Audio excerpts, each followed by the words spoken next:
شادی کی پہلی رات میں نے گھونگھٹ اٹھانے سے پہلے اپنی پگ اس کے قدموں میں رکھتے ہوئے صاف الفاظ میں بتا دیا، مجھے معاف کر دو، میں حق زوجیت ادا کرنے سے بالکل قاصر ہوں، صرف اپنی والدہ اور بہنوں کی خوشی کی خاطر خود غرض بن گیا ہوں۔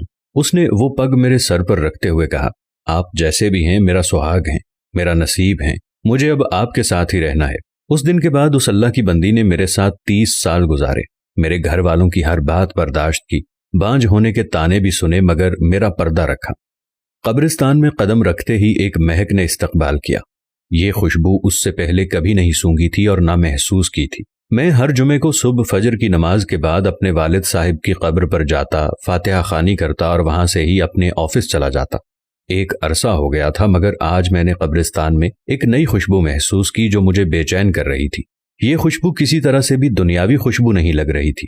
بہرحال میں والد صاحب کی قبر پہ پہنچا تو ان سے چند قدم کے فاصلے پر ہی ایک نئی قبر بنی تھی۔ تازہ پھول اور چادر سے اندازہ لگانا مشکل نہیں تھا کہ 2 یا 3 دن پہلے ہی یہ قبر بنی ہے۔ والد صاحب کی قبر سے فارغ ہو کر جاتے ہوئے اس قبر پر فاتحہ خوانی کے لیے رک گیا۔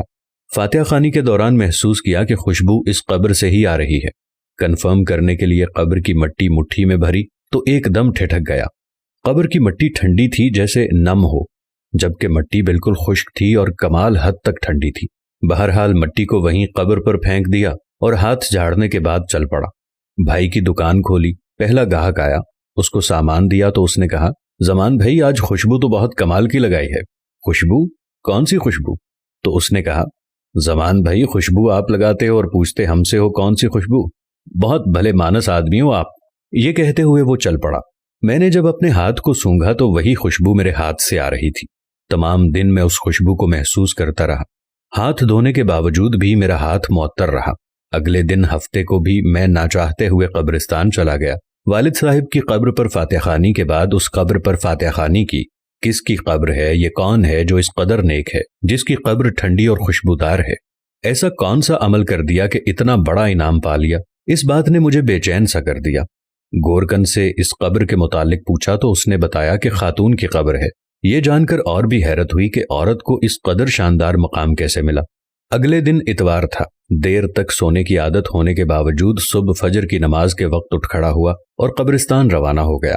قبرستان میں داخل ہوا تو کیا دیکھتا ہوں، اسی خاتون کی قبر پر ایک باریش آدمی قرآن خوانی کر رہا ہے۔ میں والد صاحب کی قبر پر فاتحہ خوانی کرنے لگا۔ فاتحہ خوانی کے بعد میں نے اس آدمی کی طرف دیکھا جو اب دعا مانگ رہا تھا۔ جیسے ہی وہ دعا سے فارغ ہوا تو باہر